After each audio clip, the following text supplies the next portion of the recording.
Everybody's got a price, it's the $1 million man. Podcast in demand. Understand, everybody's got a price. $1 million man. Everybody's got a price. $1 million man. Everybody's got a pod, it's the $1 million man.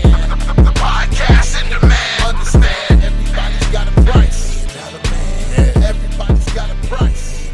What's up, everybody? It's Marcus D'Angelo, and we're back for another episode of Everybody's Got a Pod. And of course, I could never hope to do it without the man himself, WWE Hall of Famer, legend, the $1 Million Man, Ted DiBiase. What's going on, Ted?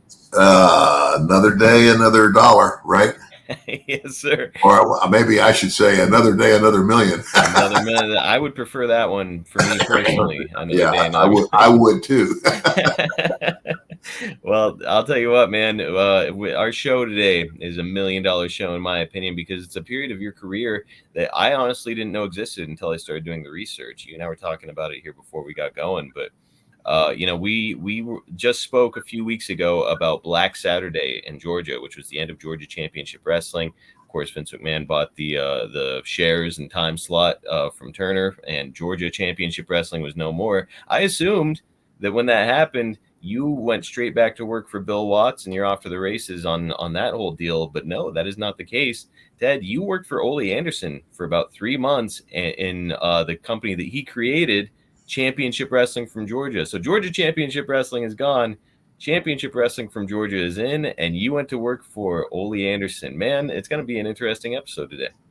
Yeah, and it's funny because when I look back on that time, I don't think that a lot of the talent knew exactly what was happening. Yeah. So I don't know, I don't know. It's going to be interesting because, I would guess that most guys knew that, okay, Georgia Championship Wrestling is gone, but now this one's being run by the guy who was already kind of our boss in the same company. And so, okay, we'll just move over here with him and do his thing. Yeah. And so it worked out for Ole because he already had the connections with guys as far as getting buildings were concerned and running an office were concerned. So it was probably a pretty smooth transition for Ole to create Championship Wrestling from Georgia. Yeah. But, and by the way, I wasn't there very long, was I? You were there about 3 months, and it didn't exist very long. Ole would end up selling Championship Wrestling from Georgia to the Crockett's, and he'd make the jump over himself in the deal. And next thing you know, the Four Horsemen get started up. So, man, plenty to discuss here today. So we'll get into it. Before we do, though, Ted, I did want to talk to you a little bit about some of the wrestling training that's been going on with me. I stepped into the ring. What we do is we have practice matches. We treat them like real matches, like we're in front of a real crowd, so we kind of get the feel of things. And I learned a valuable lesson, Ted, about protecting myself a little bit better. I was in the ring with another guy who's green, and he called a leg drop. Now, if you were to guess, Ted, what could have gone wrong on me taking a leg drop from somebody who's green? Well, if it was a leg drop like Hogan's, mm-hmm. Or if that's what it's supposed to be. I mean, the only thing that could go wrong with that is that he comes down on your head with his ass. You nailed it. That's what happened. We had been running it. We're sort of going over everything. He's like, I'll do a leg drop here. And I was laying on the mat when he was saying it, and he came up and I saw his heel swing past my face pretty close. I was like, okay, I'm gonna turn my head so that I don't accidentally get kicked in the face on his swing. As it turns out, it's a good thing I turned my head. He probably would have broken my nose because his entire ass landed on my face. And so I wanted to ask you about this, Ted, because accidents happen. That's wrestling. And I'm the guy and I are buddies. I certainly don't hold a grudge. Shit happens. Yeah. But I did want to ask you, what's the nastiest accidental shot that you remember taking in wrestling? Oh gosh, it wasn't like a shot that I took. It's like I did it to myself. Okay. Oh, okay.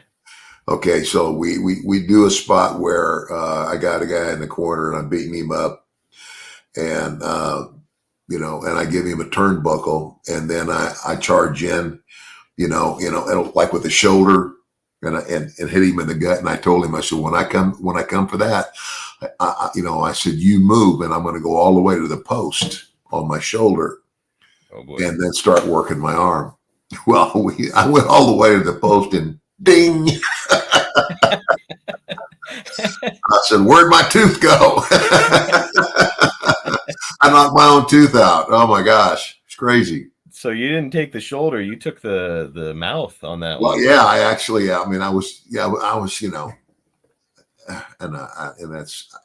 I still don't know really how that happened, because I just was not. Maybe obviously I was too close. My head was turned, and it didn't take the whole tooth out, but it chipped it, and so after it chipped it, I had to have it taken out and replaced, and that's why I have a little bridge here now.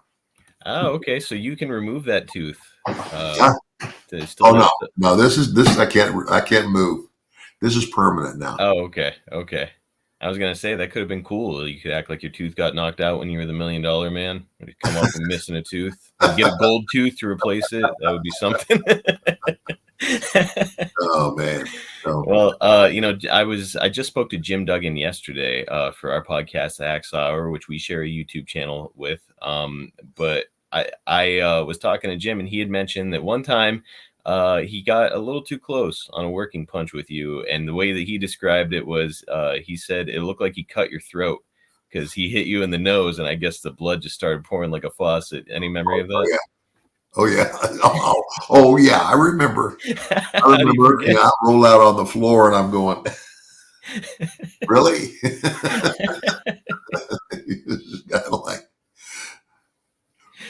yeah. Good thing Jim is your buddy. Because because he back then he had that thing with his eye, right? Mm-hmm. And got cockeyed Dugan.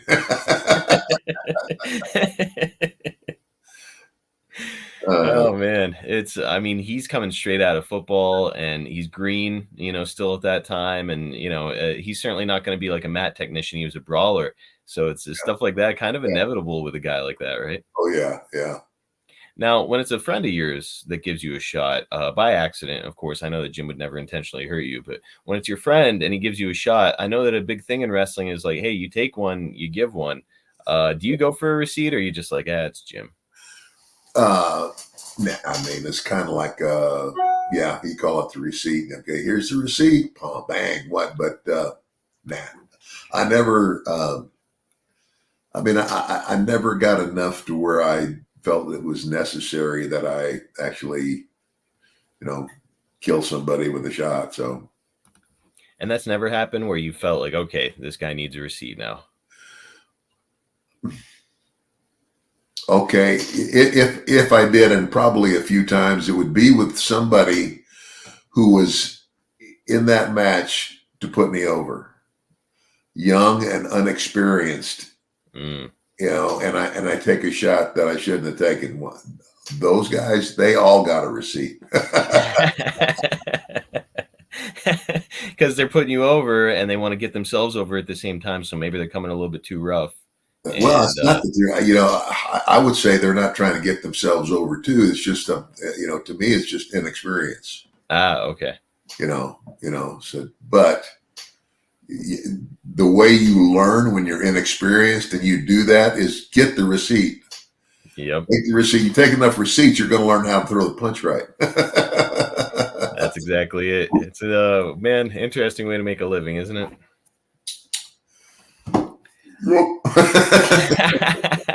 Oh, the tooth came out. Yeah. All right. Well, let's go ahead and pick up the story where we left off there with Black Saturday. So yes, as we discussed, Ole Anderson is the sole holdout after the Briscoe brothers and the other shareholders sold their shares to Vince. And with the acquisition, Vince got the 6:05 p.m. Eastern Saturday time slot. And Ole would join forces with longtime NWA sanctioned promoters Fred Ward and Ralph Freed to start a new company called Championship Wrestling from Georgia. Ted Turner would give Ole and these guys the 7:30 a.m. Eastern time slot on Saturday morning on TBS. And the program, which you're a part of, would actually go on to outperform Vince McMahon's revamped World Championship Wrestling in television ratings. So Vince took his brand of wrestling from New York, brought it down south, and as it turns out, these fans spit it right out. So Ted, that makes me want to ask you, what do you think it was about Vince's program that these Southern fans just could not get behind? Well, here's the thing, because I remember the first time I went to New York, and I'm thinking, oh gosh, this is New York. They wrestle in Madison Square Garden and everything. I'll be honest with you, I was shocked at how bad the matches were. I mean, when I say bad, I mean, yeah, they didn't look, what you're doing is you're trying to make something that's a work look real. Mm-hmm. And the nicest way I can put it is that, a lot of those matches I was watching didn't look real at all. I mean, there were just, shots that were obvious and shouldn't have been and what have you. And, I don't know, that may be, because of, and I can't remember, did Vince bring his own talent in there? I must have, because I stayed with Ole.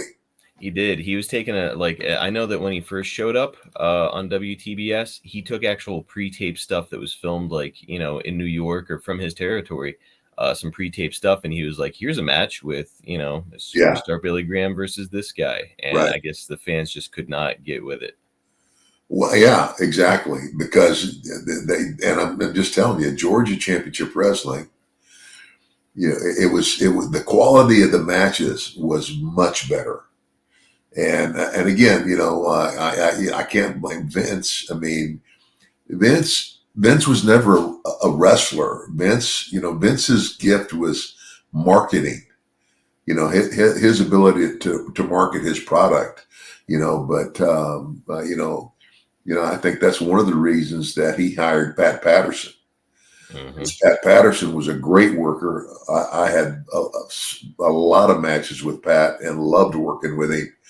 And, Pat became, when Pat joined Vince, that's when it got better. The talent, the matches, everything. So during this period of time for you, Ted, obviously raised in the business, you were trained in, the funk territory. There's this emphasis on realism in wrestling, make them believe it, have these fans walk out of this building and thinking that Ted DiBiase is really this nasty guy.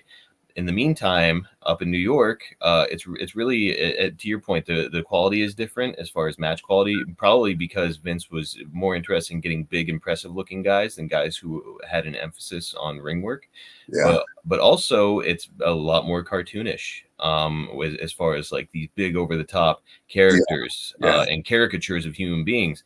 When you see the product that New York Vince is putting on at the time, are you kind of like turning your nose up at it, or how did you feel about what they were doing up there? Yeah, I didn't like it. I'll be honest with you, I didn't like it because it didn't have that quality of realism to it. It was kind of like, it was, to me, it was almost too obvious that it wasn't real. Yes. Now, I'm wondering if there's anybody else that you've interviewed that said the same thing. I don't know. Well, as a matter of fact, I'm glad you brought that up because it's not an interview that I've done, but I also work with Arn Anderson on his podcast, Arn, which, by the way, if you guys haven't heard it, it's phenomenal. Arn's a great storyteller. Go out of your way to listen to that one.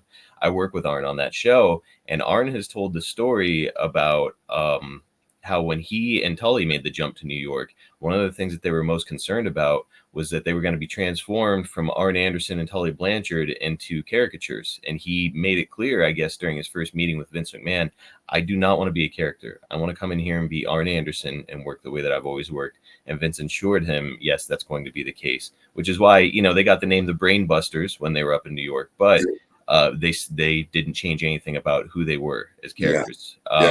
So that's what that was going to be my next question. Then is when. Well, I didn't, because that first time I went to New York, I was just Ted DiBiase. Yes. And and I wasn't there very long. Right, only like a year. No, and that's what I mean. When I went back to New York, things had changed a lot.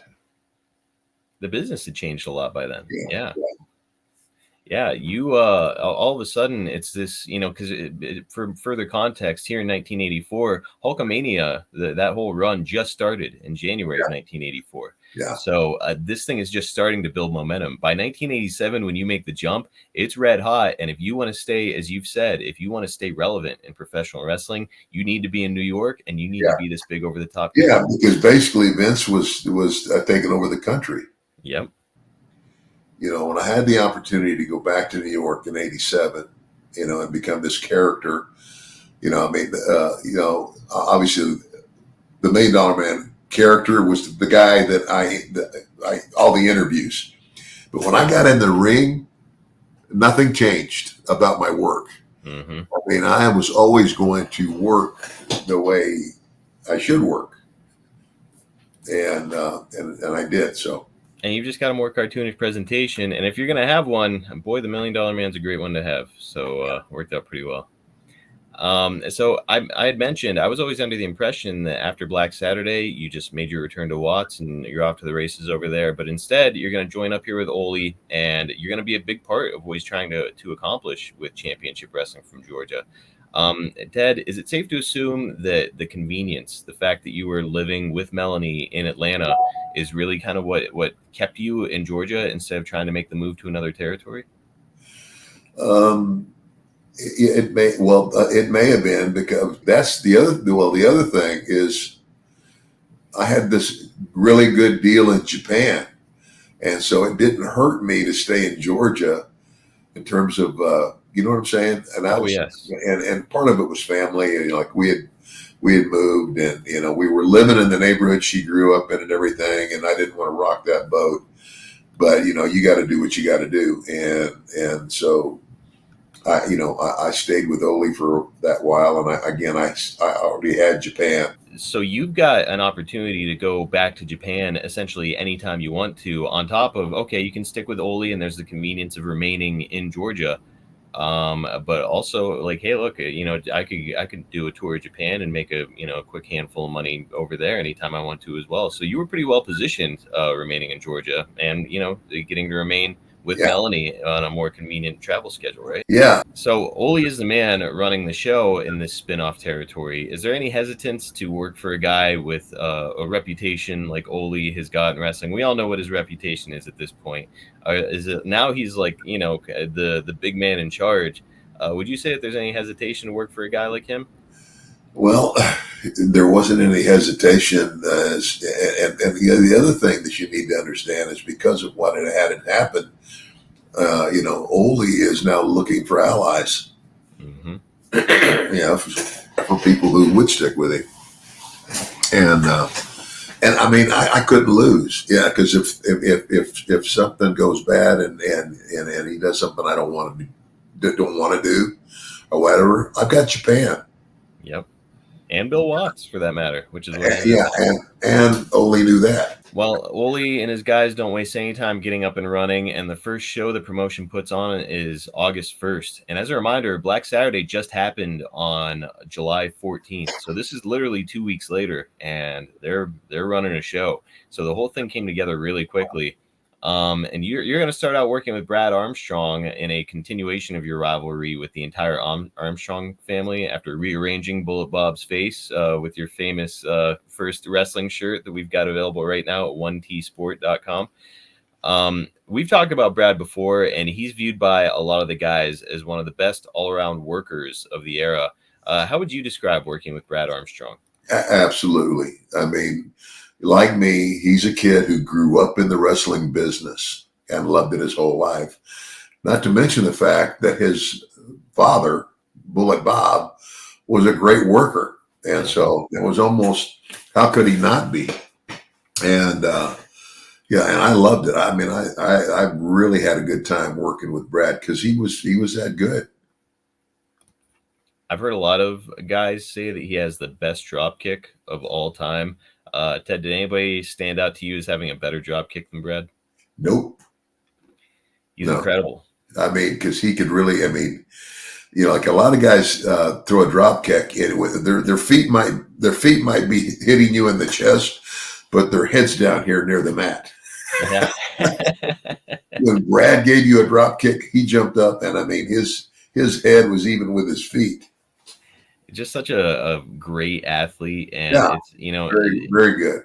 Great 8x10, really great physique, handsome kid, and really it's always the rap on Brad is that he couldn't quite put it together on the microphone.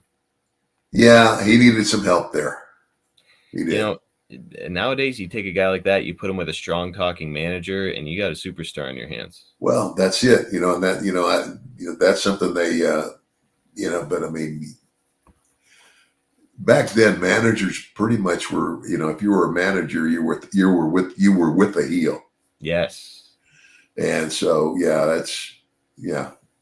he was a clear-cut baby face, so it wouldn't really work for him. Yeah.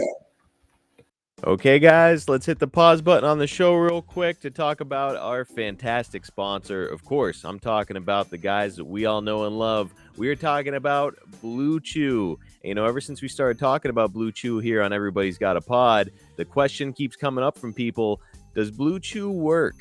Well, look, if you're asking that question, we want you to know that Blue Chew is putting their money where their mouth is by giving you a month for free. Guys, Blue Chew is an online service that delivers the same active ingredients as Viagra, Cialis, and Levitra, but at a fraction of the cost and in a chewable form. The process is simple. All you've got to do is sign up at BlueChew.com, consult with one of their licensed medical providers, and once you're approved, you'll receive your prescription within days. Blue Chew tablets are made in the USA and prepared and shipped directly to your door. And if you want to know the best part, here it is. It's all done online. So what that means is you can forget about all the visits to the doctor's office. You can forget about having to have those awkward conversations, or how about the worst part, waiting in line at the pharmacy. Skip all of it with a little help from Blue Chew. You can take them anytime, day or night, so that you can plan ahead or be ready when an opportunity arises. And what do you stand to lose? You can try it for free for a month, and we think that you're going to love it and your partner's going to love it. You could be missing out on the best sex of your life without even knowing it, just because you haven't given this a shot. It's a free service. Why not just try it? And if you don't like it, okay, forget it. You don't have to try it ever again. We always say that first impressions are important, but how about lasting impressions? Build up your confidence with Blue Chew, and they're giving you confidence where it counts the very most. Guys, Blue Chew wants men rock hard. That's what they tell me. That's their mission. They will not stop until every man is bricked up like a brick house, till every tent is pitched, till every rod is raised. Discover your options right now at BlueChew.com. And guys, we've got a special deal for you, our listeners. Again, you can try Blue Chew free. All you've got to do is use our promo code EGAP at checkout, and then just pay $5 shipping. That's it. Just go to BlueChew.com, use our promo code EGAP to receive your first month free. Visit BlueChew.com for more details and important safety information. And we want to thank Blue Chew for sponsoring Everybody's Got a Pod. One of the matches you'll have with Brad along the way is an Indian strap match. Ted, what would you say is the difference between an Indian strap match and a normal strap match? Yeah. That was a trick question. I don't think there's a difference. Of course, strap match is a strap match, and you're both guys, one guy's, there's a strap between you and it's tied to your arm and you can't get any, you're real close together. There's only so much distance, and the baby face always starts reeling in the heel, which is pretty entertaining stuff. There's really no way to gimmick taking a shot from a strap, right? Without making it look phony. No. So you're out there just taking live rounds from a strap. Well, I mean, yeah. I mean, most of that is to your back, it's like, kind of like a whip. It wasn't as bad as a whip, but I mean, it's a strap. I mean, Probably hurts like hell. And it's a big boy's business, I can take a strap, I can take a drop kick, I can take a body slam, okay, you want me to go backwards over the top rope of the floor? I can do that too. You got to have some degree of fearlessness to step into that thing. Right? Yeah, you got to do it. So no hesitance from you as far as somebody really laying the leather to you with this strap. Yeah. As a heel, it's kind of a dream. It gives you a good reason to sell and really overreact, get that big reaction for the audience. I don't know. It sort of works. Um, it does make me curious, though. As I've been wrestling, I'll come home and I actually got busted open. I didn't notice it till I got home, but I had a cut on my head this past week, or every once in a while I'll have like a big bruise on myself or something like that. My wife, every time she sees me, You know what? You know what we call that? what's that? Punk sores. Punk sores. Yeah, punk sores. What does that mean? That means you're a novice, and you get all these little bruises and what have you. Punk sores. Punk sores. Yeah, grow up, kid. Come on. Well, what's funny is I'll get home and I'll like take off my shirt or something, and my wife will be like, "What the hell happened to you?" I'll have like a big bruise on my side or something. I'm like, "It's wrestling," and so it makes me wonder. You're coming home, bandages, bruises. I assume you've got big welts on your back from this strap. The thing that happens though is again, it's kind of like if I tried to go back and get in the ring now and then take a couple months.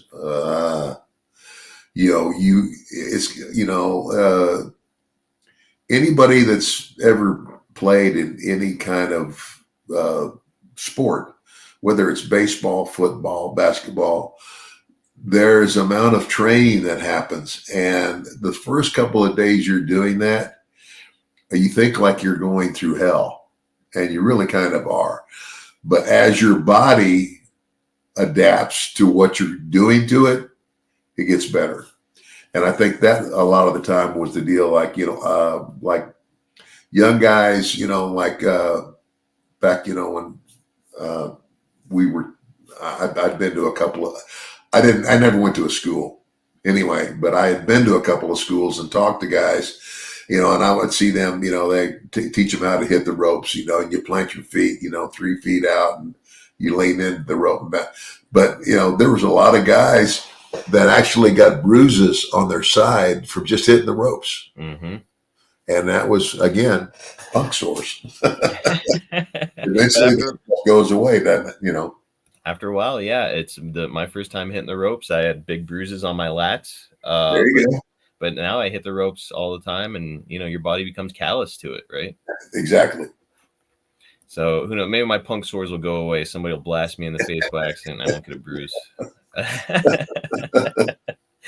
I also thought it was really notable that you're teaming up fairly regularly during this time with Bob Roop.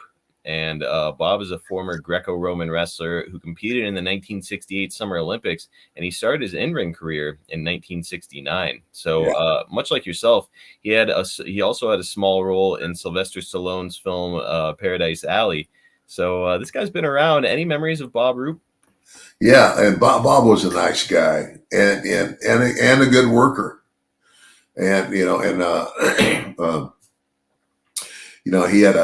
I don't know, his pace was a little slower, I think, but other than that, but his psychology and the way he handled himself in the ring, it was good.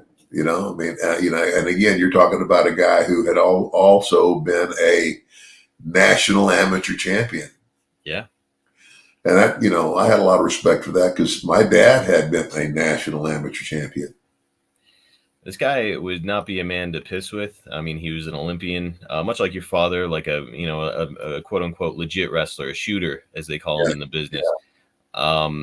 Why do you think it is that, so we see it with guys like Kurt Angle, obviously Bob Roop, your father. There's been a lot of people where the crossover from Jim Duggan, the crossover from amateur wrestling into professional wrestling, relatively smooth one. I mean, is it just like the physicality of it all, or why do you just body awareness? Why do you think these guys are so naturally gifted in pro wrestling? Well, I mean, they're athletes, number one, and obviously they've proven themselves either in another sport or wrestling. It's kind of like, because amateur wrestling it looks nothing like professional wrestling. Right. Maybe a little bit. I mean, like if, that we've done a couple of things where, I would, you get in a position and, I would do like a sit out on a guy or something. But, other than that, pro wrestling is pro wrestling and amateur wrestling is amateur wrestling. It's cool seeing these guys make the crossover and get to kind of learn a different hold, as they say. Another opponent you'll have during this brief run is one that really stuck out like a sore thumb for me. You're going to work against Ox Baker in a 6-man tag team match on September 14th of 1984. I mean, holy shit, Ted, Ox Baker, what an icon the guy is. Yeah, and a funny guy too. He was hilarious. Thank goodness he was a pretty nice guy too. Monster of a man. Monster of a man. Oh my gosh. Yeah. How much of his reputation as a heel were you aware of? Like, do you know much about his history and the stuff that he got into? Not really. So he had the heart punch as his finish, if you remember that. And apparently he punched a guy at one point with the heart punch. And a couple days later, the guy died of a heart attack. Now, obviously, it wasn't his fault. This was a pre-existing condition, and it was a worked punch. But this guy dies, and so Ox Baker took credit for it. And he said, my heart punch killed this guy. And so I can't remember who. It was Ernie Ladd. He was working with Ernie Ladd, and I want to say it was in Chicago or Milwaukee or something. And I guess he's got him in the ring and he's giving him these repeated heart punches. And this is after he, quote unquote, killed a man. Yeah. And so he started a legitimate riot in this arena and like barely escaped with his life. Just like, man, such a cool old school heel. And it's really interesting. I love hearing that you got an opportunity to work with an icon like Ox Baker. Well, yeah. And he was kind of a crazy guy anyway. And Ernie Ladd, though, hey, Ernie Ladd is no slouch. No. Ernie Ladd, I mean, played professional football. I think he played for the Kansas City Chiefs. And Ernie Ladd was also a good wrestler and a really intelligent guy in terms of, he became a booker for Bill Watts in Mid-South Wrestling. Yeah. And he had the famous line for King Kong Bundy. Bundy, you're stealing money. Yeah. You're stealing money from Mid-South, Bundy. And I loved Ernie. I took Ernie about 40 miles south of Jackson on the way down to New Orleans. There's a little town called Crystal Springs. And if you get off that first exit and take a left and go through the light, just on your left, there's a little place there. Louise's Barbecue. Well, Louise is a member of my wife's mother's side of the family, and this barbecue was like it's a home recipe. That's and that's the only place you're going to get it like that. And it's not. It's hard to describe. Usually you think about barbecue and you think about the red sauce and it's dripping off the ribs and all that stuff. This is barbecue that's cooked into the meat, and it's second to none. But anyway, all of that to say, I took Ernie Ladd there one time, and after that, because this is when he was booking for Bill Watson in Mid-South. He said, DiBiase, he says, if I know you're coming from home and you have to come by Crystal Springs and you don't stop and bring me some of that barbecue, I'm going to find you.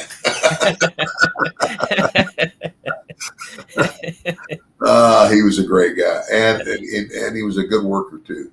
Hell of a man. That size, he was good. Hell of a man. Yep. I think it's also notable that during this run, Ted, you're going to challenge Ric Flair 3 times for his NWA World Title. In the first match, you're going to lose by DQ. The second time, you're going to win by DQ, and the third match, you're going to put him over clean. I believe that these instances are going to mark your first opportunities to step into the ring with the Nature Boy. And this obviously takes place ahead of the more kind of famous match that we're all aware of, which takes place next year, 1985, which is the one where I believe you've got like a bloody bandage on your head. It's a really popular, famous match between the two of you. So what did you think of having the opportunity to work with Rick here with the NWA title on the line? Oh, yeah. Well, hey, I think Rick's great. He's a great guy. And he's every bit of the worker. I mean, it's kind of like, the other thing, I don't think you're aware of this, but I don't know how many people would be. But I mean, during that time, like there was the NWA. The NWA was probably nationally probably the most recognized. Okay, there was the NWA, and that was several territories: Georgia, Mid South. Oh my gosh, Florida. I can't remember, but then like the WWE was like the East Coast. Maine and Pennsylvania and New York and you know big cities. But the NWA on a national scale, I mean, was probably a more recognized world championship, than the WWF in terms of territories.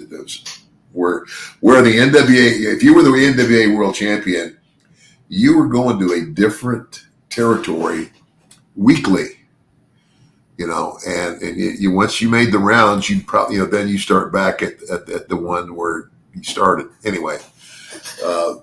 And because they would build their show, and the only time that the NWA world champion was a babyface would be in his home territory, wherever home was. So for Ric Flair, that would have been Charlotte, and I'm not sure he was a babyface there either.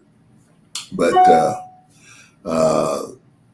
anyway, the NWA, the world champion was always a heel.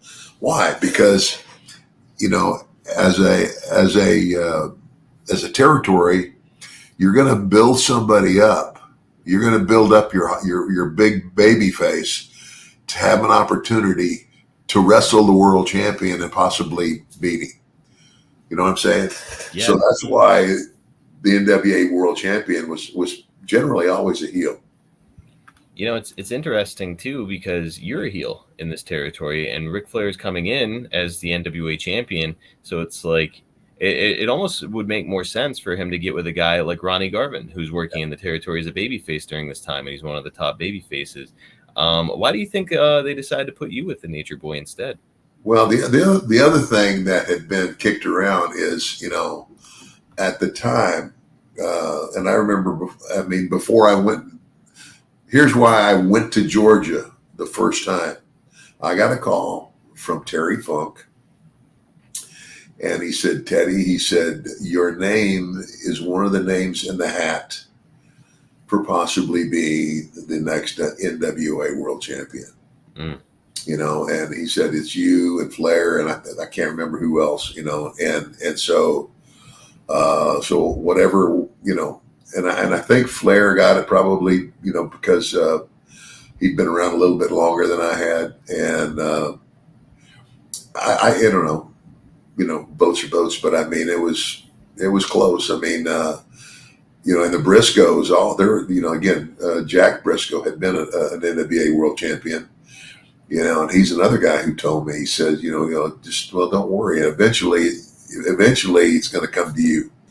Well, and that never happened because eventually I went to work for Vince McMahon as the $1 Million Man, and that was way bigger than the NWA world champion. Man, it makes you kind of wonder, though, if maybe they wanted to put Ric Flair with you here, despite the fact that you're a heel and he, in theory, is coming into the territory as a heel, to kind of test the waters with you and say, like, okay, let's let's put Ted in this position. Yeah. Wow. Interesting. But man, like the rap on Rick is always that he worked a very like formulaic type match. You could kind of set your watch to what Rick was going to do in the ring and when he was going to do it.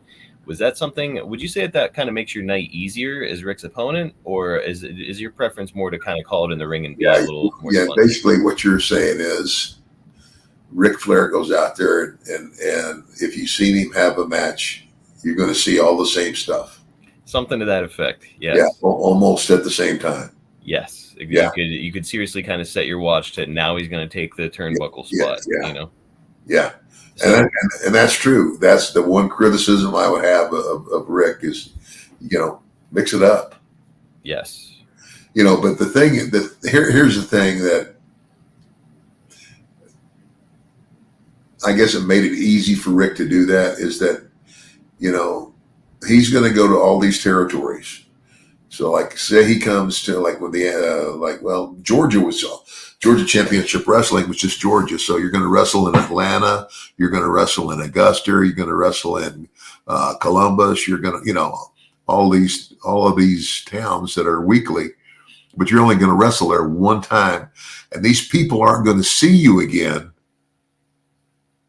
Until you've gone to all the other territories that are in the NWA and had matches with your, and then start over. You go back, and so by the time the people see you again, I would think it hard for people to catch on to the fact that the guy's doing the same spots and unless you've seen him several times. Right, and unless you're one of those fans that's following him one town to the next. Yeah.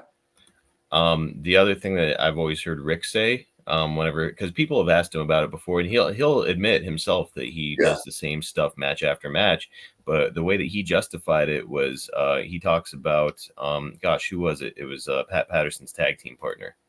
Ray Stevens. He talks about being a big fan of Ray Stevens, and he would say he got that turnbuckle spot from Ray, and he said when he would go to a show and Ray Stevens would not do that spot, he would be really disappointed. So Rick's like, if some kid is out there in the audience and they want to see me do that spot that they've been waiting for and I don't do it, he's like, I feel like I'm letting people down. So I want to do the same stuff night after night so that everybody gets an opportunity to see me do my shtick, so to speak. Yeah. So I do understand it from that perspective. However, and I do too. I mean that's it's kind of like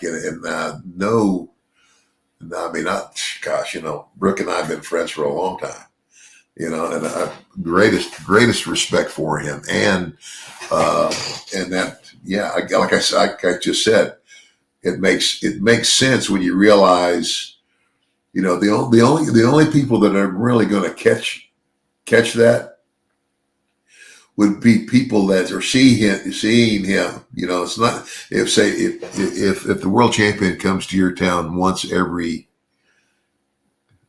3 months or whatever it is and has a match.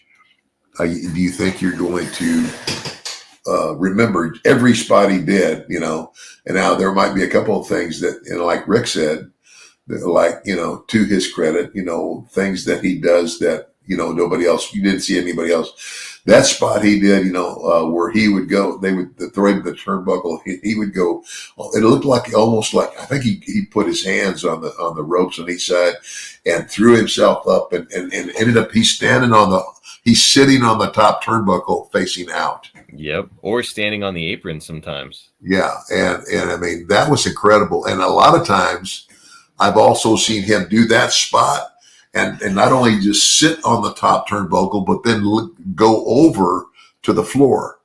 Wow. Yeah.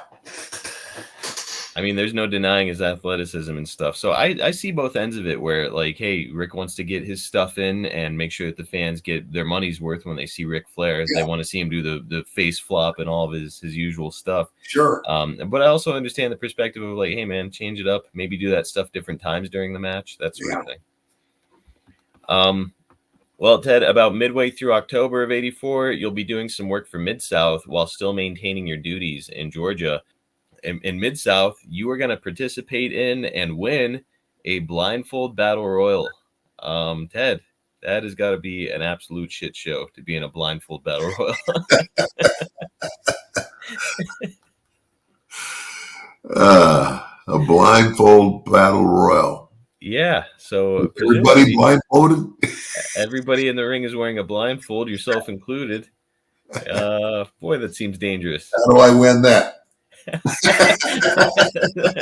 has to be something like that. The heel Ted DiBiase lifting the blindfold. Wow. I know that was kind of a thing in Watts' territory because I've heard Jake and Jim Duggan talk about participating in battle royals wearing blindfolds. Do you have any recollection of being in a blindfold battle royal? No, and maybe it was because I don't want to remember. you might have just blocked it out, and it's hard to blame you. Well, that's going to wrap us up for today. We're going to pick up the story again next month when we talk about your return to Mid-South Wrestling on a full-time basis. Again, you're just kind of bouncing forth right now, but we'll talk about the full blown return next time. Yeah. But let me say this too before we go. sure. I started in Mid-South, and I think I kept going back to Mid-South because I really respected Bill Watts. Mm-hmm. And it's kind of like, and I know Jake would go nuts if he heard me say that. What? I said, I respected him because he knew this business really well, and he could look at the guys and come up with ideas. I mean, and the guy is brilliant. I mean, legitimately, Bill Watts was brilliant, and I know he tried to go to work for. They actually took him to New York, and I was there when that happened. When they were going to try to make him the booker. That would have been 1995. Yes, you were working as a manager. And I'm trying to think, because he told me later. He said they were. I can't remember where there had been a show, but he was there and Vince had been there, and they're riding back in the same vehicle, and Vince has to pull the vehicle over, and he says, it's like Bill's going, what, am I going to have to fight this guy on the side of the road, or what's the deal? And what it was Vince. He said, "You're great, Bill." He says, and I know that I could give the book to you, and you would just do an absolutely marvelous job. And he said, I just can't do it. And basically what Vince was saying was that his ego wouldn't let him do it. Mm-hmm. You know what I'm saying? That I believe.